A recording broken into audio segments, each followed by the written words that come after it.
Ladies and gentlemen, please welcome Brian Solis.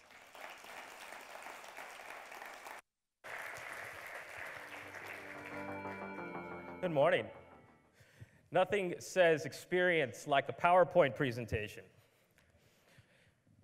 It's actually a pleasure and a privilege to follow Martin. I'm a big fan of his work, and basically, everything he said is exactly true.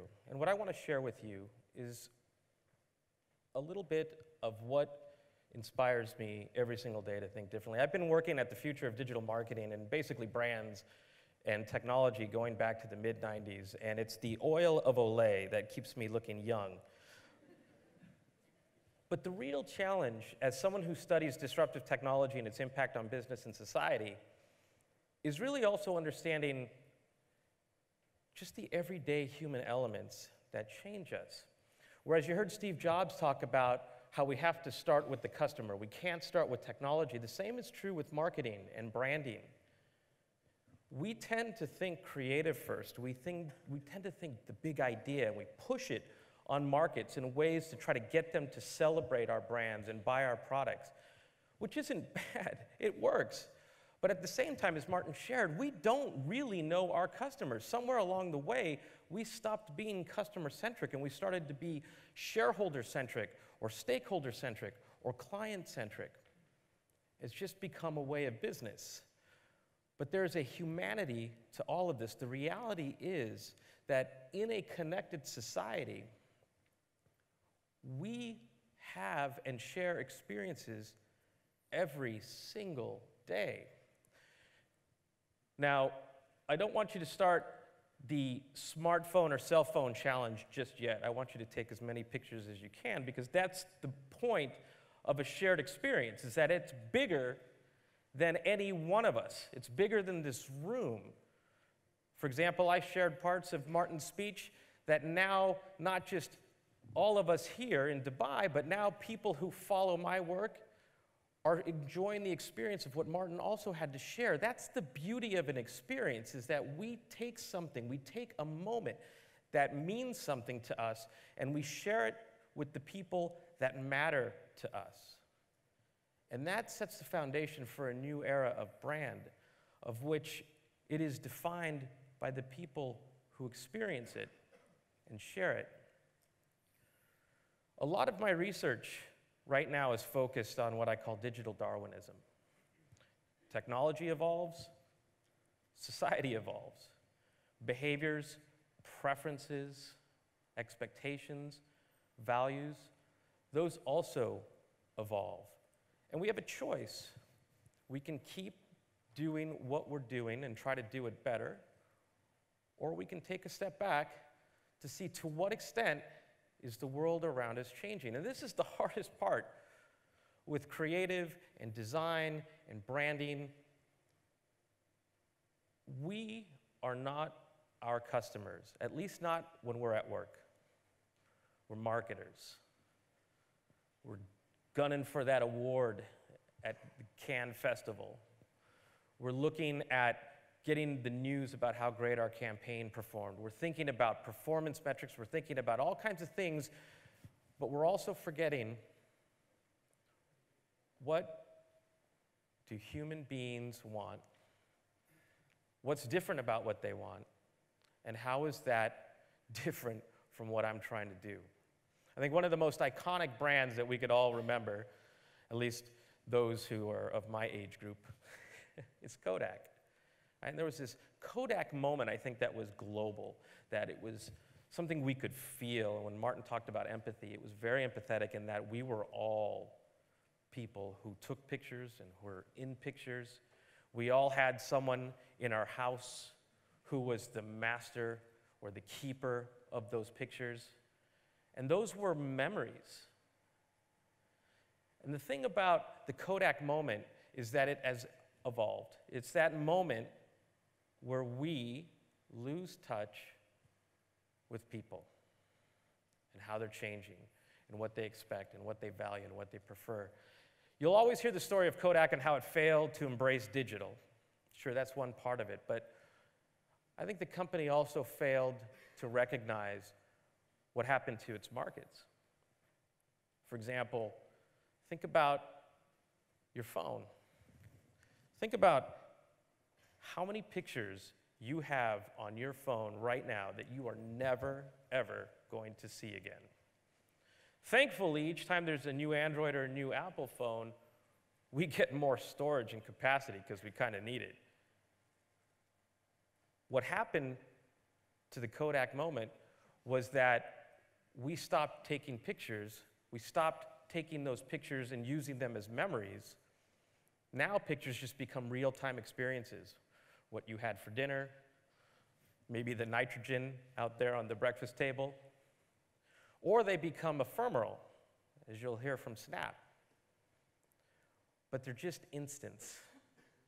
And Kodak lost touch with what the Kodak moment meant to a new generation of customers. And what's happening to connected customers, not just traditional customers, but connected customers, I call them Generation C, where the C stands for connected. It's no longer about an age group. It's no longer about demographics. It's about lifestyle and how connectedness changes us.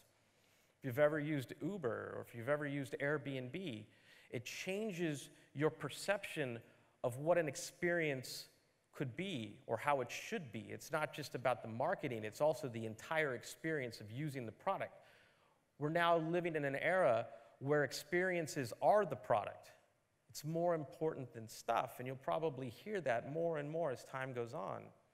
But what's super important, super critical to understand, is that once someone tastes an experience, regardless of the industry it's in, it becomes the standard for a human being.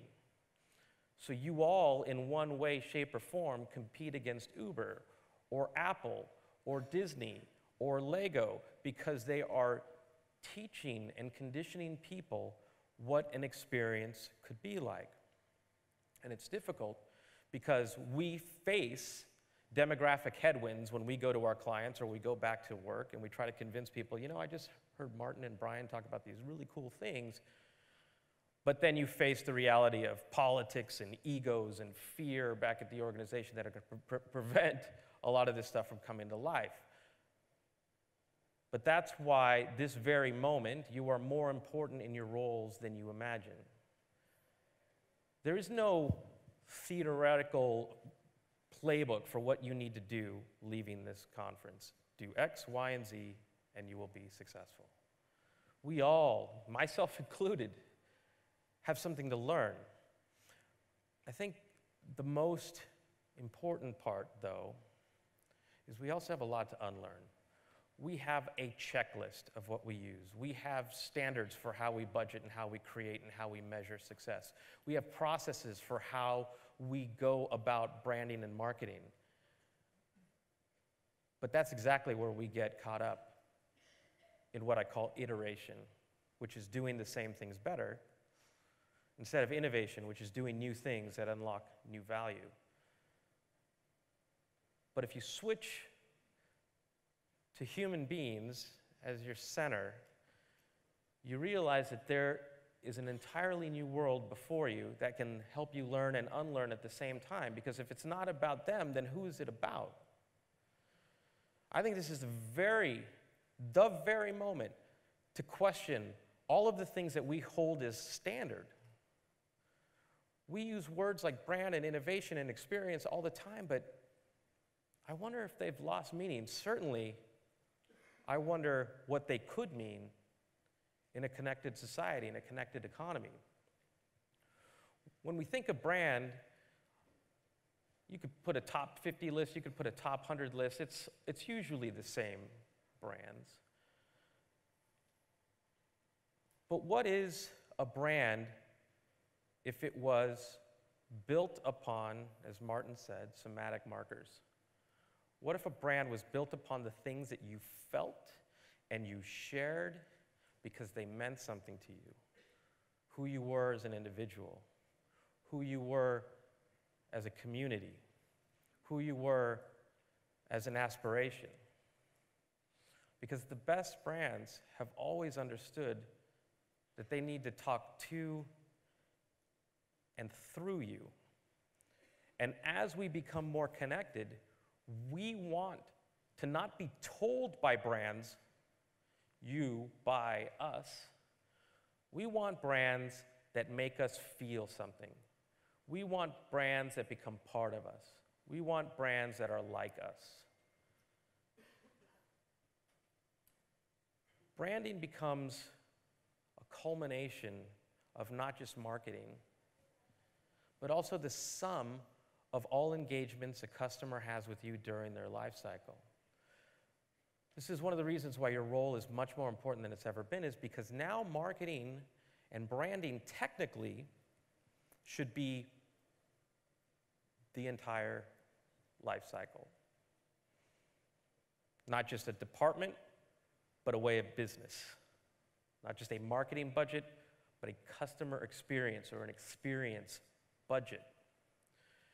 And as such, the philosophies, the practice of user experience design now has to be ratcheted up to the executive level, and not just something we talk about in terms of web design or app design, but as you saw in the example that Martin shared with Lowe's, the physical design of a store were all built upon user experience principles.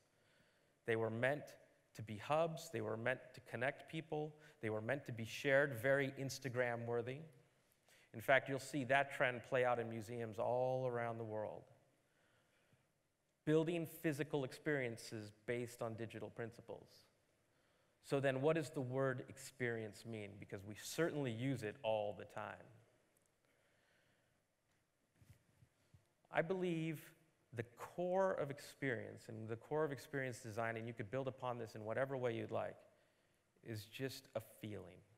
It's something you feel in a moment, and it can be measured in how you react, now and over time. When you connect with somebody, it is because you've connected with something deeper than just great creative. It is because marketing became not just a brand or a branding opportunity, but also a better product, a better service, better policies. Because what is life if it's not about experiences or sharing those experiences? And if you think about your favorite apps and your favorite devices, they connect you to others through the experiences that you have and share with everyone. And you're building and you're cultivating new relationships with people based on that. We all have friends online that are not even friends, but they follow you and you follow others for a reason.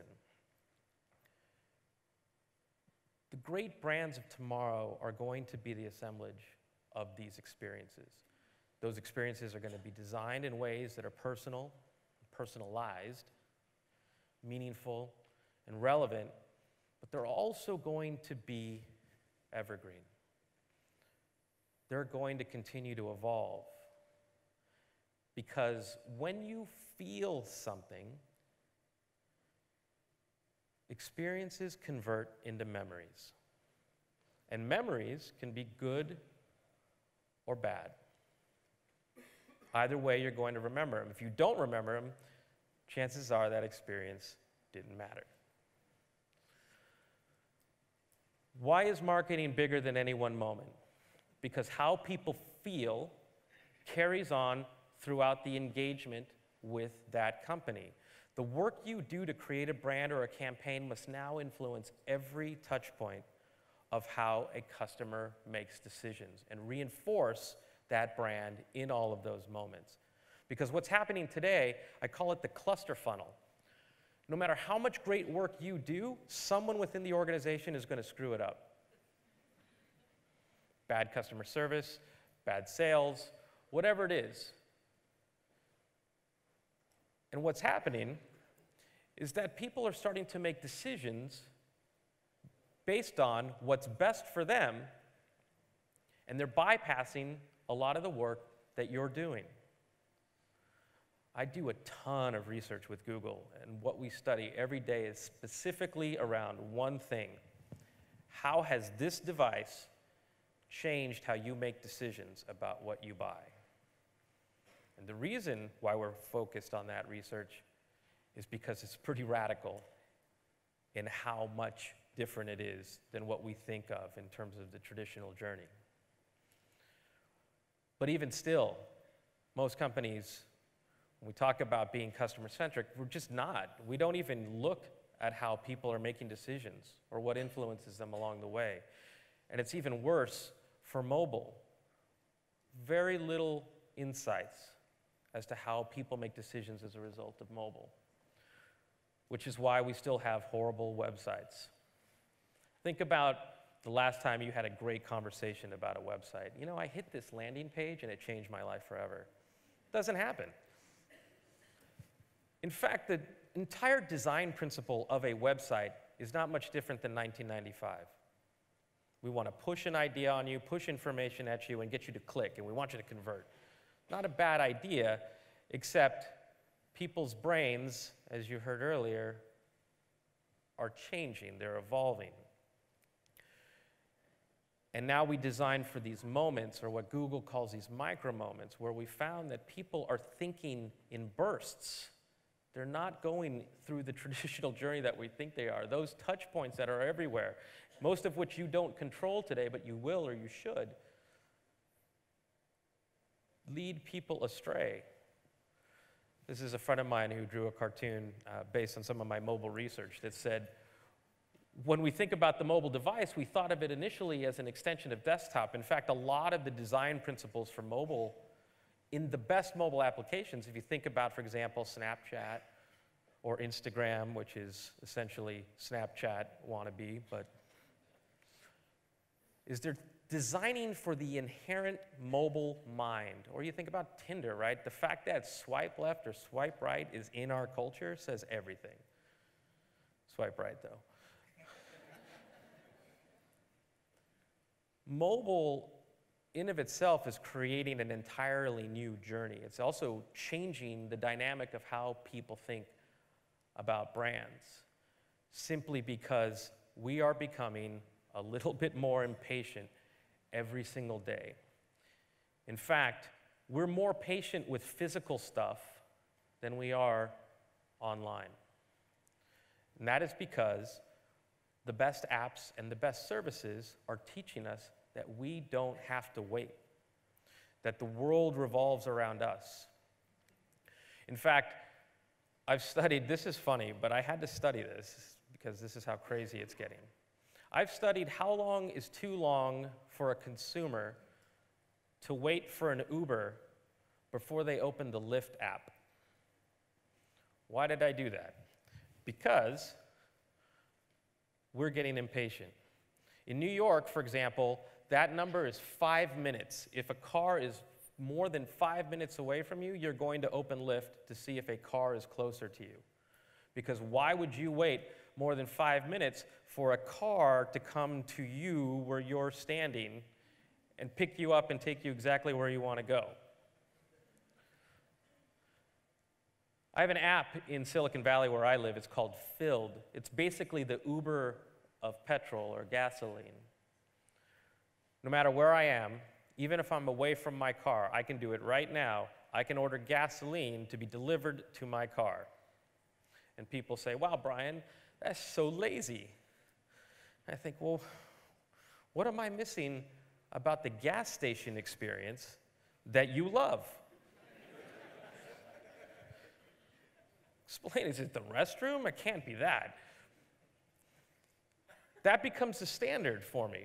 And now I look at every type of company I do business with. Do you know me? Do you understand how I'm making decisions? Do you understand that I'm becoming more impatient? Do you understand that when you create content and you have a content strategy and social media strategy, when you create content that doesn't understand who I am or my aspirations or my goals, I don't just ignore you, I hate you. More and more brand relationships are in decline for so many reasons, and this is why you see so much brand disruption today. It's not just because the products suck, it's because everything about the experience sucks. And we don't know who we're selling to. One of the things I study every year is the state of digital transformation, how companies are changing to compete in the digital economy. And the number one challenge that they all say is we don't know our digital customers. And a lot of it has to do with still debates that happen. Well, it's not just about digital, it's about all the customers. Sure. But most customers live a digital lifestyle, and every single day that becomes truer and truer. So much of the challenge that we have isn't just about being more relevant, it's convincing people to see how things are relevant. So that starts with the shift in perspective. That's where all innovation starts. Perspective. And you feel it, as Martin said, with empathy, and then you act on it. Because what's not happening is we're not going backwards. This is only going to continue to change. As you heard, through science, a lot of this is called neuroplasty. It's not just the kids, it's all of us who live a digital lifestyle. The more and more we look at our phones, the more we use Ubers of the world, the more we use Tinders, we are reprogramming how we think, but more importantly, what we want and how we want it. And this is changing every single day. And the challenge we have isn't just understanding, okay, Brian, we understand that you and Martin told us that we need to look at customers. But we also have to see them as human beings. And even if we're not our customer, that is exactly why you have to spend time with customers. Because so many executives that I know will look at this picture and they'll say, this is exactly what's wrong with the world. We look at our phones way too much. We don't see the world around us.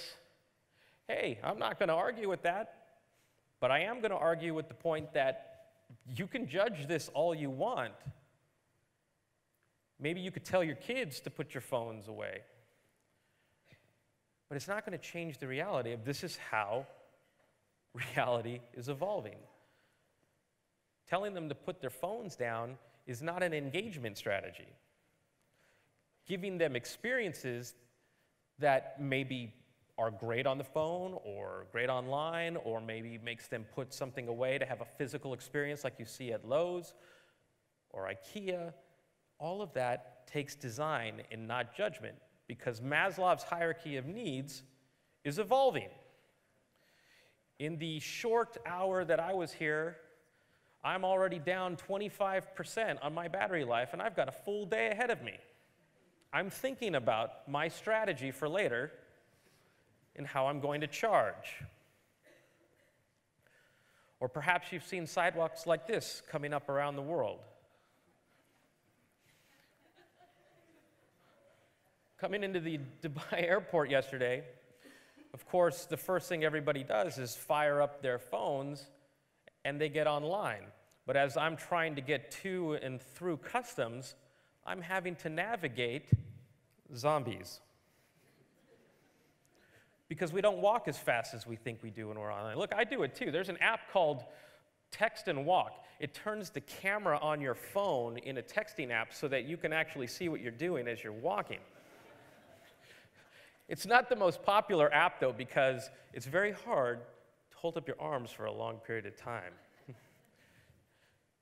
This is a real crosswalk in the Netherlands. I want you to imagine the conversations that happened inside the company, the engineering team, saying, you know what, every single day people are on their mobile devices and they're just looking at the screens and walking into the street, getting hit by bicycles and cars. What are we going to do about this? Well, we could call it natural selection.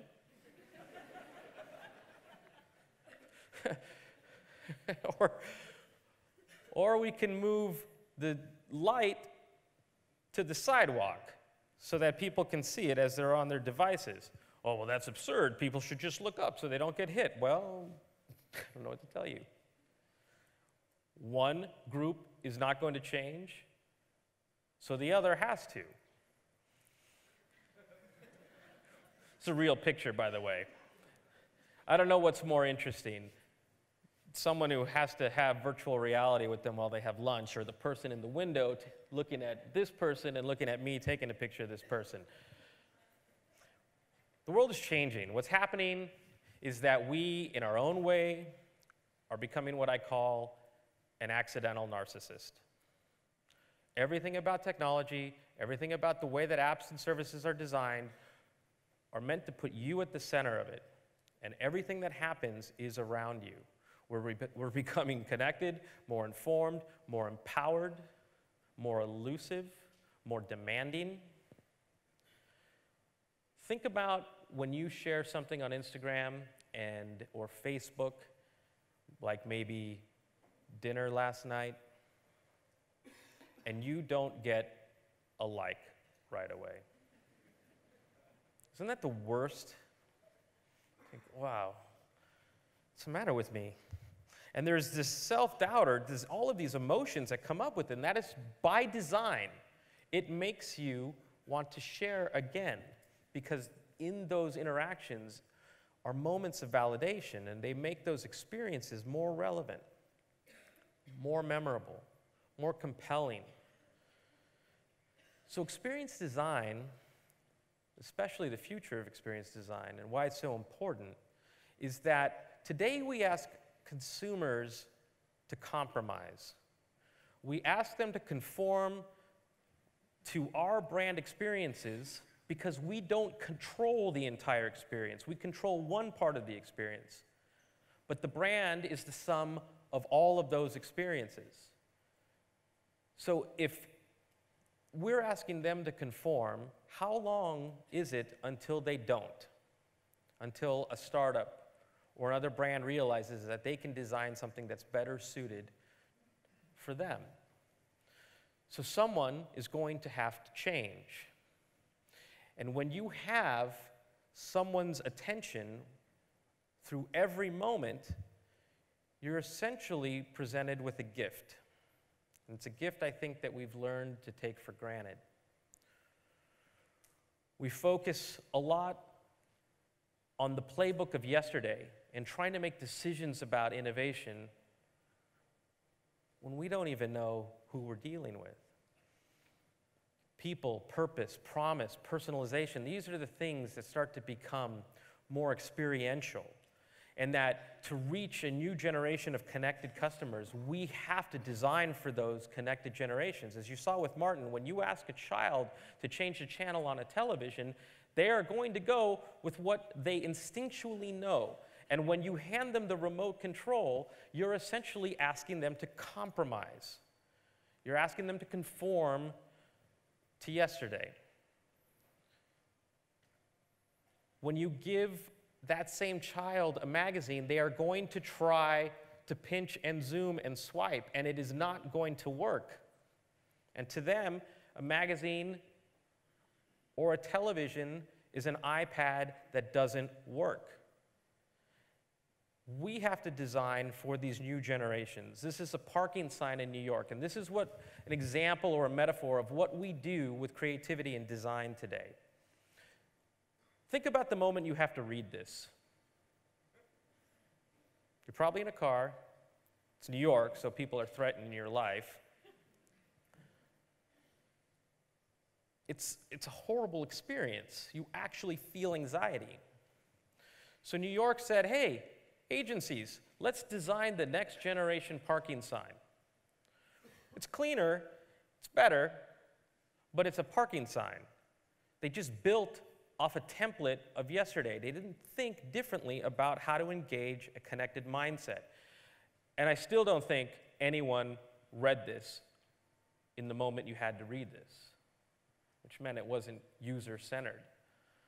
But when you get into the brain of how we think and see differently as a result of digital, as a result of swiping right, as a result of pinching and zooming, as a result of scrolling, we are literally different beings, and design for the future, experiences for the future, can and will be different.